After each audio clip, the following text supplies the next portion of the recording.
যে ভাইরাল বারান্দাটা বানানোর টিউটোরিয়াল ভিডিও তো খুব সহজেই বুঝিয়েছি। যারা একদম নতুন বানাতেই জানো না তারা একবার দেখলেই খুব সহজেই বানিয়ে নিতে পারবে এরকম সুন্দর বারান্দা। আর হ্যাঁ, ভিডিওটা কিন্তু আমি ভালো করে করতে পারিনি, যেহেতু আমার ছেলে ধরে দিয়েছিল, কোনো রকমে করা হয়েছে। যাই হোক, চলো শুরু করি।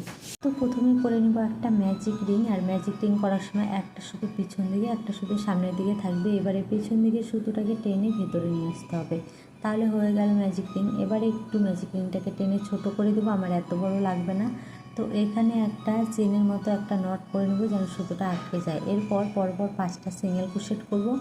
আর সিঙ্গেল ক্রোশেট কীভাবে করছি আমার হাতের দিকে লক্ষ্য করো, তাহলে বুঝতে পারবে। শুধু কাঁটাটাকে ম্যাজিক রিংয়ের ভিতরে দিলাম, একটা সুতো টেনে এনে বাইরে থেকে একটা সুতো নিয়ে 3টে একসঙ্গে বের করে দেওয়া, এটাকেই বলে সিঙ্গেল ক্রোশেট। তো 5টা সিঙ্গেল ক্রোশেট আমি এখানে করে নিয়েছি। এবার স্লিপ স্টিচ দিয়ে জুড়ে দেবো, দেখলে তো এটাকে বলে স্লিপ স্টিচ। এরপর কেটে দেবো, সুতোটা কেটে দিলাম। এইবার দেখো, এই যে খয়েরি সুতোটা নিয়ে নিয়েছি, খয়েরি সুতো একটা নট করে নিলাম। এবার যে বেসটা বানিয়েছি সেই বেসটাকে ধরে যেখানে আমি কাজটা শেষ করেছি সেখান থেকে আবার কাজ শুরু করব। দেখো, কাঁটাটাকে ঘরের ভিতরে দিলাম, দিয়ে নটটাকে টেনে নিয়ে এলাম। টেনে নিয়ে এসে এখানে করে নেব আমি পরপর দুটো চেন। 1 2 দুটো চেন করা হয়ে গেছে। এবার দেখো, কাটার সঙ্গে আমি একটা সুতো টেনে নিয়েছি। একটা সুতো মানে এক পাশ সুতো নিয়ে আবার সেই একই ঘরের ভিতরে দিলাম। এরপর কাটার সাহায্যে আরও একটা সুতো টেনে নিয়ে এলাম। এবার দুটোকে ছেড়ে দিলাম, আবার দুটোকে ছেড়ে দিলাম, এটাকেই বলে ডবল ক্রোশেট। এবার দুটো চেন, একটা দুটো চেন করা হয়ে গেছে। এবার সেম ঘরেই, যে ঘরে কাজ করছি সেম ঘরে আমি করে দেব স্লিপ নট।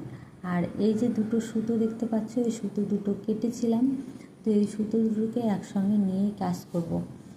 তোমরা যদি নিতে না পারো তাহলে কেটে দিতে পারো, যদি অসুবিধা হয়। অসুবিধা না হলে এভাবে টেনে টেনে নিয়ে কাজ করলে এই সুতোগুলো দেখো হারিয়ে যাবে। এরপর তার পরের ঘরে এসে একটা স্লিপ নট করে দিলাম, মানে যে ঘরে এত সময় কাজ করলাম তার পরের ঘরে এলাম। স্লিপ নট করার পরে এই সেম ঘরে দুটো চেন করলাম, দুটো চেন করে একটা ডবল ক্রোশেট করলাম।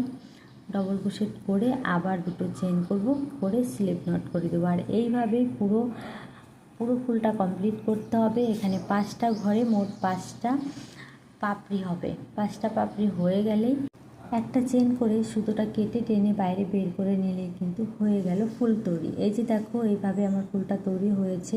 তো তোমরা চাইলে সুতোটা কেটো না, সুতোটা রেখে দিও, এটার সাহায্যেই বেঁধে দিও। আর এটার ফুল টিউটোরিয়াল ভিডিও আপলোড করা আছে, তোমাদের দেখতে ইচ্ছে করলে দেখে আসতে পারো। এরপর দেখো, আটার সাহায্যে বসিয়ে নিলাম। আমি এখানে গ্লু গান ইউজ করেছি, তোমরা চাইলে সেলাই করে দিতে পারো, যার যেভাবে সুবিধা হয়।